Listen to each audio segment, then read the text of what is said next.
ચલો મિત્રો, 14મી દાખલો.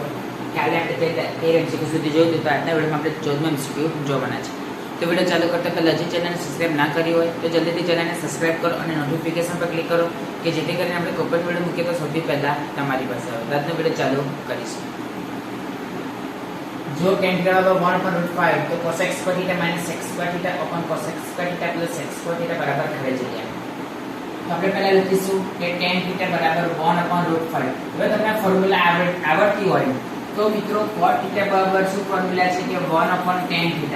તો આપણી પાસે tan θ ની વેલ્યુ છે કે 1/√5. હવે √5 શેમાં છે? છેદમાં તો અંશમાં જશે તો બરાબર √5.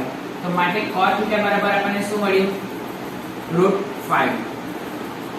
તો માટે cot θ બરાબર શું લખવાનું? √5. પણ આપણને શેની વેલ્યુ જોઈએ છે? cos x square θ અને sec square θ. તો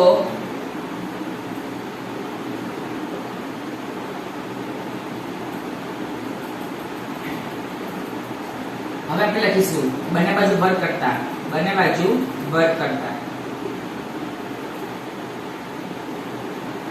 એમસીક્યુમાં પૂછે તો બધું કરવા નહીં બેસવાનું. આજે દાખલામાં પૂછાય તો કરવાનું, રાઈટ? હું તમને દાખલા ટાઈપ જ ભણાવું છું. તો માટે cot square θ બરાબર 5.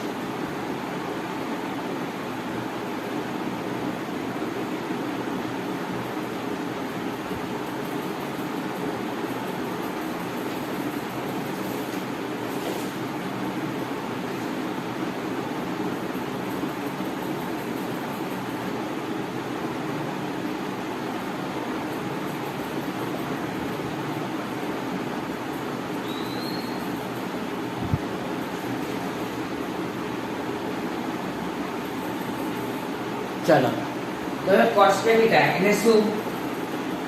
cos square θ upon sin square θ બરાબર 5. આપણને તો વેલ્યુ cosec અને sec ની જોઈએ છે. તો sec જોડે શું આવે? cos અને cosec જોડે શું આવે? sin. તો cos square θ એટલે આપણે શું લખીશું? cos square θ એટલે આપણે શું લખીશું? 1/sec square θ. અને sin square θ એટલે આપણે લખીશું કે 1/cosec square θ બરાબર 5.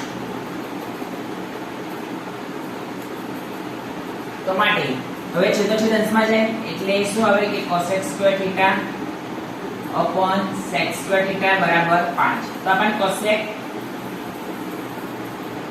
એટલે 5 ના છેદમાં 1. તો આપણને cosec θ cosec square θ અને sec square θ ની વેલ્યુ મળી ગઈ. છેદમાં કશું નથી એટલે આપણે 1 લખ્યા છે. તો હવે આપણે લખીશું કે હવે cosec square θ minus sec square θ upon cosec square θ plus sec square θ બરાબર શું છે? 5 minus 1 5 વત્તા 1. તો 5 minus 1 4 5 વત્તા 1 6. તો 2 દૂ 4 2 તાલી 6. તો જવાબ શું આવે? 2 ના છેદમાં 3.